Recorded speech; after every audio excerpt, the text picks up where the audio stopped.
Bapak Ibu Saudara yang kekasih dalam Kristus Yesus Tuhan kita, selamat bertemu kembali dengan kami HKBP Kernolong, HKBP tertua di luar Pulau Sumatera, yang senantiasa setia bersama saudara dalam renungan malam Shalom.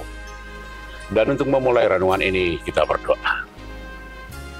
Terpuji Engkau Bapa di sorga, di dalam Yesus Kristus, yang senantiasa masih memberkati kami dengan penuh berkat dan sukacita melalui kesehatan hingga malam ini. Biarlah roh-Mu, biarlah berkat-Mu menjaga kami ketika kami beristirahat dalam tidur kami. Terima kasih, hanya dalam Yesus kami berdoa. Amin.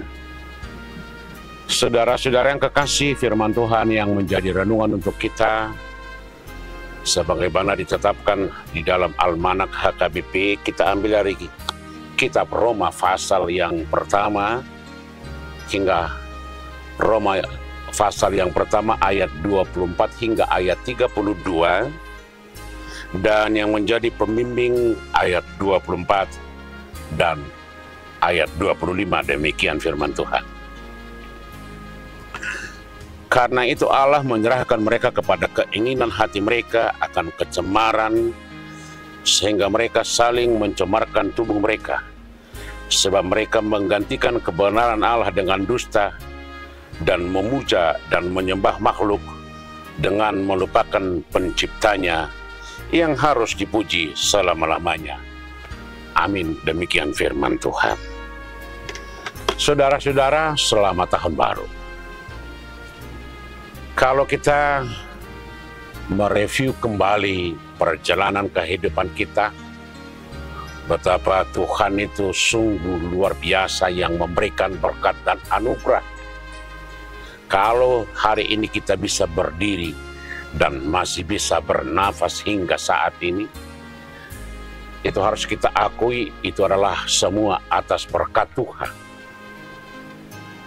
Karena itu sudah seharusnya dan sepatutnya kita semakin memperbaiki, semakin meningkatkan keimanan kita kepada Tuhan.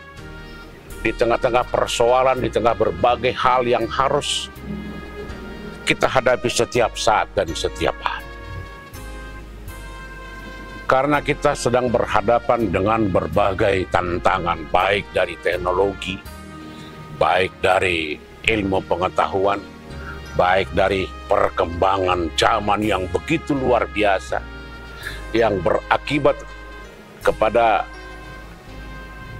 hilangnya pemahaman-pemahaman akan kuasa Tuhan. Ketika manusia bisa memenuhi kebutuhannya, atau seakan-akan bisa melakukan apa saja.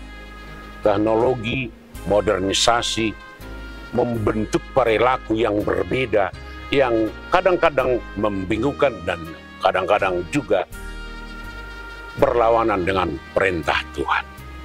Sebagaimana di kondisi yang dihadapi oleh Rasul Paulus di jemaat di Roma, yang pada saat itu jemaat Roma adalah menjadi pusat kekaisaran Romawi. Kota Roma menjadi pusat pemerintahan kekaisaran Romawi. Di sana berkumpul semua dari berbagai suku, berbagai daerah, pusat ilmu pengetahuan, pusat perdagangan, pusat percampuran budaya, pusat dan segala macam sikap dan perilaku. Dan ini berdampak kepada kehidupan jemaat di Roma, di mana yang dihadapi jemaat di situ adalah orang-orang tidak peduli dengan moral, etik, sebagaimana ajaran-ajaran yang difirmankan oleh Tuhan, bahwa tubuh kita adalah bait kudus.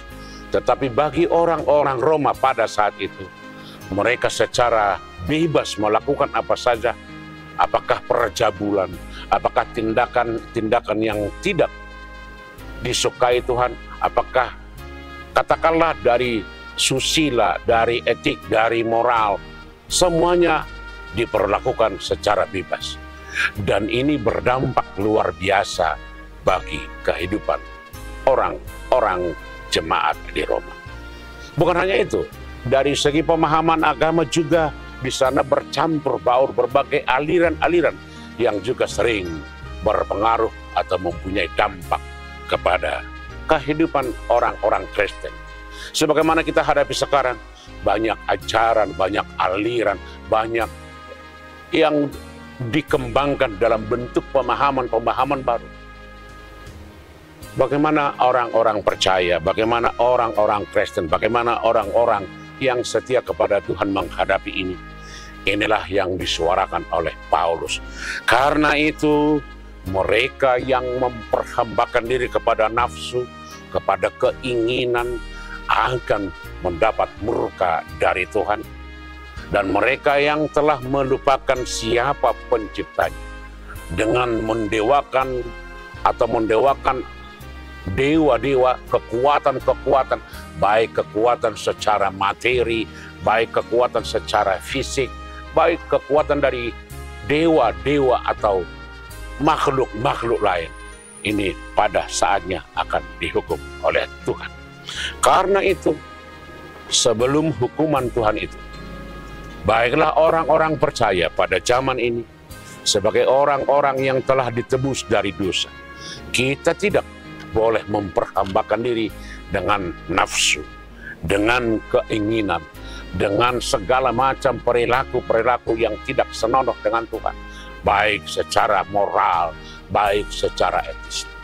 Kemudian kita tidak boleh memperhambakan diri kepada kekuatan-kekuatan yang ada di dunia ini.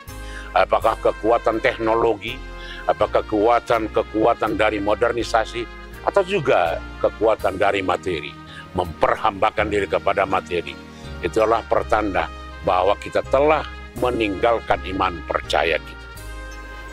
Hari ini kita diingatkan, ketika kita berangkat mulai berjalan di tahun baru ini, kita akan awali perjalanan ini dengan penuh keyakinan bahwa tubuh kita akan kita persembahkan, akan kita pakai untuk kemuliaan Tuhan.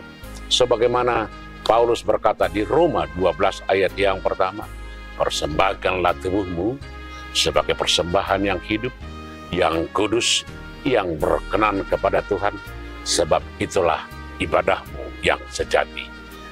Amin, kita berdoa. Terima kasih Tuhan untuk segala kebaikan yang senantiasa menyertai kami sepanjang waktu, setiap waktu. Ajarlah kami melalui Roh-Mu, agar kami mengenal dan mengerti Engkau tidak pernah berhenti memberikan berkat.